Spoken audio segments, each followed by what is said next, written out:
कृष्ण आए, अर्जुन को भगवद गीता सुनाई और 18वें अध्याय में भगवान ने क्या बताया? सर्वधर्मान परित्यज्य माम एकम शरणं व्रज। तथाकथित सारे धर्मों का त्याग करो और मुझ अकेले को माम एकम शरणं व्रज, शरणागत। अहम त्वां सर्व पापेभ्यो, भगवान की मैं तुम्हारा सारे पापों से तुम्हारी मुक्तता कर दूंगा।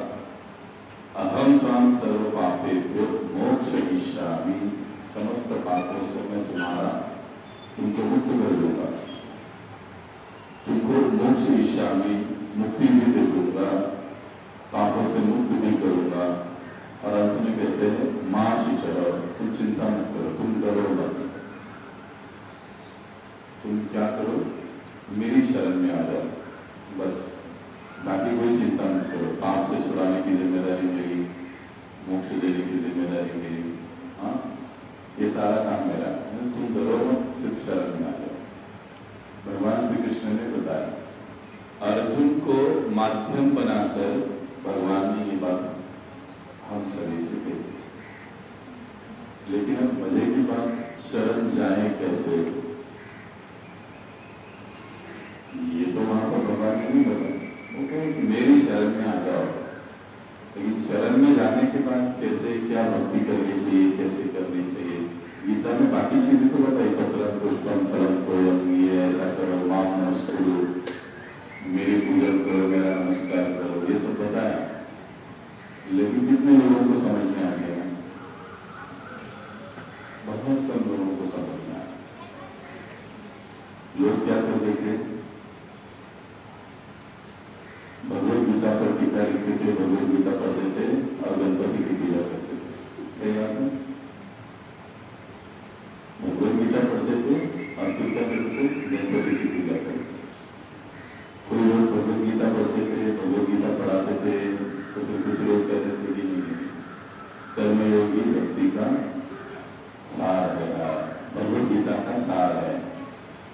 भगवद गीता पढ़ लेते कई लोग, पढ़कर क्या पता कर्मयोगी सार, कोई पता नहीं, ज्ञान योग सार। हर व्यक्ति अपने अपने मत के अनुसार समझने की कोशिश करने लगता। इसीलिए ये शरणागति कैसी होती है, भक्ति कैसी होती है, ये समझाने के लिए, ये प्रैक्टिकल दिखाने के लिए भगवान श्री कृष्ण चैतन्य महाप्रभु को रूप में है। ये एकमात्र भगवान का ऐसा अवतार है कि जो कैसा होता है, भक्त होता है। भगवान ने गिरवे वस्त्र पहने हैं, अपना सर मुंडवाया है, हाँ? और कीर्तन कर रहे हैं, लोगों को प्रचार कर रहे हैं। ऐसा कोई अवतार है भगवान का? एक अवतार से कलयुग। इसीलिए भगवान श्री कृष्ण ने सारी चीजें सिखाने के लिए, नाम कैसे लेना चाहिए, भक्ति कैसे करनी चाहिए। भगवान श्री कृष्ण कलयुग के प्रारंभ में, पहले पक्ष में श्री चैतन्य महाप्रभु के रूप में प्रकट हुए। अब 1446 फाल्गुन पूर्णिमा, उस समय उस दिन चंद्र ग्रहण था। जब चैतन्य महाप्रभु का जन्म हुआ, प्रकट हुए, तो चंद्र ग्रहण में क्या होता है?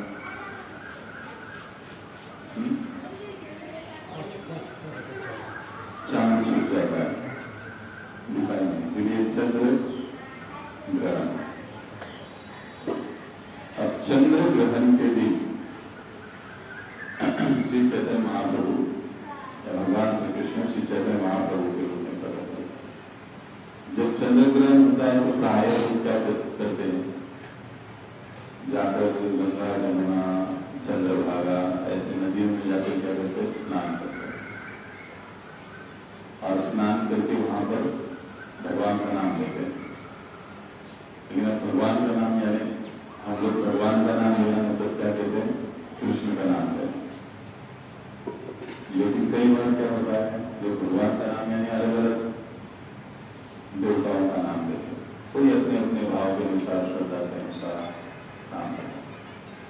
तो जब ये चंद्र ग्रहण का दिन था, तो उस समय नवद्वीप धाम में तो चैतन्य महाप्रभु प्रकट हो रहे थे। सभी लोग